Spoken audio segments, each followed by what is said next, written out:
আসসালামু আলাইকুম। আশা করি সবাই ভালো আছেন। আজকে আপনাদের মাঝে যে বিষয়টি নিয়ে কথা বলবো, আশা করি থাম্বনেল দেখেই সবাই বুঝতে পেরেছেন। আজকে আপনাদেরকে দেখাবো আমি যে কি কি ওষুধ কয় দিনের বাচ্চাকে এবং কয় দিনের পাখি কি কি ওষুধ দেওয়া হয়। যেমন আমরা প্রথমেই 3 দিন আমরা লাইসোভিট দিয়ে থাকি। লাইসোভিট হচ্ছে একটা স্যালাইন এবং খুবই কার্যকারিতা তার কাজ। এবং 3 দিনের পর আমরা রেনামাইসিন দিই। রেনামাইসিন একটা কিন্তু অ্যান্টিবায়োটিক, কিন্তু খুবই কার্যকারিতা। রেনামাইসিন দিলে আপনার পাখি দুর্বল থাকলে এবং ঠান্ডা মান্ডা লাগলেও কাজ করে। এবং দ্বিতীয়ত আমরা এটা কিন্তু 1 সপ্তাহ চলাই। 3 দিন লাইসোভিট এবং 3 দিন রেনামাইসিন, এবং তার পরের সপ্তাহে আমরা রেনা ডাব্লিউ এক্স কিন্তু একটা মাল্টিভিটামিন, খুবই কার্যকারিতা। এই রেনা ডাব্লিউ এক্স আমরা কিন্তু 3 দিন খাওয়াই। তারপরের 3 দিন আমরা দিই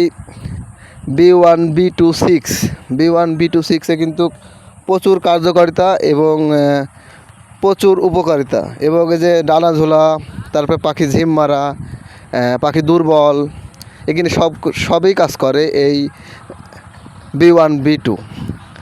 এবং এভাবে আমাদের 15 দিন বয়স যখন হয়ে যায় পাখির, তখন আমরা দিয়ে থাকি 15 দিন বয়স হলে আমরা দিয়ে থাকি হচ্ছে যে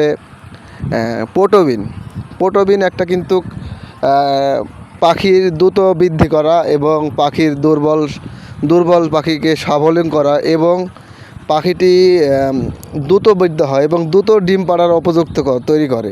এটা কিন্তু আমরা 7 থেকে আমরা 21-22 দিন পর দিয়ে থাকি।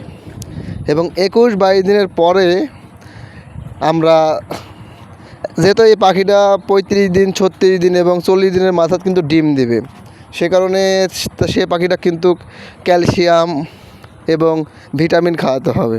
সেজন্য আমরা 21 দিনের পরবর্তীতে আমরা দিয়ে থাকি ইসিএল, পাশাপাশি ক্যালপ্লেক্স মানে ক্যালসিয়ামের ঘাটতি পূরণ করে ক্যালপ্লেক্সে। এবং এইভাবে ইসিএল এবং ক্যালপ্লেক্স আমরা দিয়ে থাকি। এটা দিয়ে থাকি আমরা 25 দিন 30 দিন পর্যন্ত দিয়ে থাকি। পাশাপাশি আমরা 30 দিনের পর থেকে লিয়ার 1 এবং ব্রয়লার দুটাই কিন্তু আমরা মিক্স দিয়ে খাওয়াই। প্রথমে যেরকম ব্রয়লার আমরা খালি খাওয়াই, অতিরিক্ত চর্বির কারণে আমরা তখন ব্রয়লার আর লিয়ার 1 মিক্স করে দিই। তারপরে যখন 30 দিনের পরে যখন পাখিটা ডিম পাড়তে বা 35-40 দিনে যখন ডিম পাড়া শুরু হয়ে যাবে, তখন আমরা কিন্তু পাশাপাশি খালি হচ্ছে যে ওই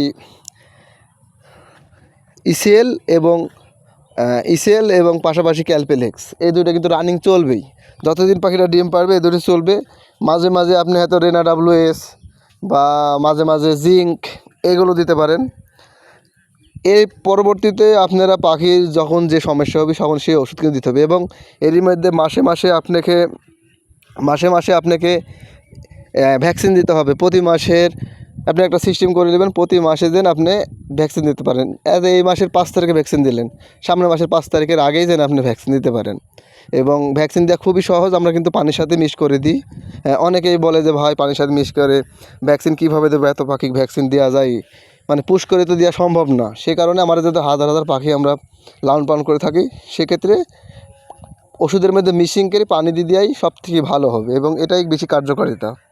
এবং তারপরেও আমরা পাশাপাশি আমাদের কিন্তু হচ্ছে যে যখন এই পাখিটা হাতে ঝিম মারিছে বা অসুস্থ দেখছি, তখন আমরা ডাক্তারের পরামর্শ নিই। এবং অ্যান্টিবায়োটিক আছে যেমন মক্সিসিল, তারপরে এবং বিভিন্ন ধরনের ওষুধ, যখন আমরা ডক্সিভেট, এখানে সব ঠান্ডা লাগার ওষুধ এখানে আমরা কিন্তু দিয়ে থাকি। দেখ, আশা করি সবাই ভালো থাকবেন। আসসালামু আলাইকুম। আমার ভিডিওটি ভালো লাগলে আমার চ্যানেলটি সাবস্ক্রাইব করে দিন।